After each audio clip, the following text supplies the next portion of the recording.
बाबू मोशाय जिंदगी लंबी नहीं बडी होनी चाहिए हा डायलॉग म्हटलाय भाजपचे ज्येष्ठ नेते सुधीर मुनगंटीवार यांनी। नमस्कार, आपण पाहत आहात पॉलिटिकल कट्टा।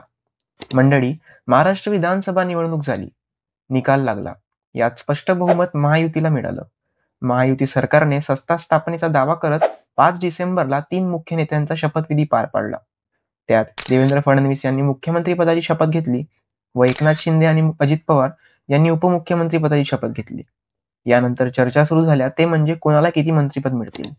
याच चर्चांना पूर्णविराम लावत 15 डिसेंबरला महायुती सरकारच्या 39 मंत्र्यांचा शपथविधी पार पडला। यात काही नव्या चेहऱ्यांना संधी देण्यात आली व काहींचा पत्ता कट करण्यात आला। यामध्ये अनेक जुन्या नेत्यांना स्थान मिळाले नाही। दरम्यान भाजपचे ज्येष्ठ नेते सुधीर मुनगंटीवार यांना देखील मंत्रिपदापासून डावलण्यात आलं। मुनगंटीवार यांनी शपथविधीच्या 1 दिवसाआधी आपलं नाव मंत्र्याच्या यादीत असल्याचा दावा केला, मात्र नंतर ते काढून टाकण्यात आलं।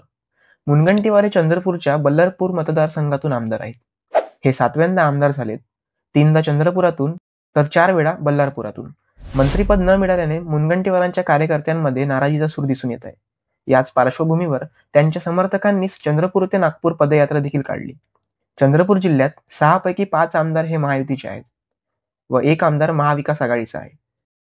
मागच्या मंत्रिमंडळात मुनगंटीवार हे मंत्री होते व चंद्रपूर जिल्ह्याला 1 मंत्रिपद देण्यात आलं होतं, पण यंदा परिस्थिती वेगळी आहे। नेत्यांच्या समर्थकांसोबतच स्थानिकांची देखील सरकारवर नाराजी असल्याची चर्चा आहे। राजकीय कारकीर्द सुरू केल्यानंतर सुधीर मुनगंटीवार यांनी आपल्या मतदारसंघासह चंद्रपूर जिल्ह्यामध्ये विकासाचा झंझावात निर्माण केला। देवेंद्र फडणवीस मुख्यमंत्री असताना मुनगंटीवार हे अर्थमंत्री होते। त्यांनी स्वातंत्र्यानंतरचे पहिले सरप्लस बजेट महाराष्ट्राला दिले। याशिवाय 50 कोटी वृक्षारोपण करत गिनीज बुक ऑफ वर्ल्ड रेकॉर्डमध्ये स्थान मिळवलं। अगदी पंतप्रधान मोदी यांनी देखील मन की बात या कार्यक्रमात मुनगंटीवार यांच्या कार्याची दखल घेतली होती। याच घडामोडींवर स्पष्टीकरण देत मुनगंटीवार हे प्रसार माध्यमांशी बोलले। ते म्हणाले, मी नाराज किंवा निराश नाही, मी संघाचा माणूस आहे। मी माझ्या मतदारसंघातील लोकांसाठी काम करत राहीन। मुख्यमंत्री देवेंद्र फडणवीस यांनी देखील यावर भाष्य करत म्हणाले, मी मुनगंटीवार यांच्याशी बोललो आहे।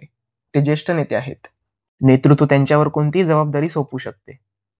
मंडळी, आपले मत काय आहे हे आम्हाला कमेंट्सद्वारे नक्की सांगा। व्हिडिओ आवडल्यास लाईक आणि शेअर करा व पॉलिटिकल कट्टा या YouTube चॅनलला सबस्क्राईब करायला विसरू नका। धन्यवाद।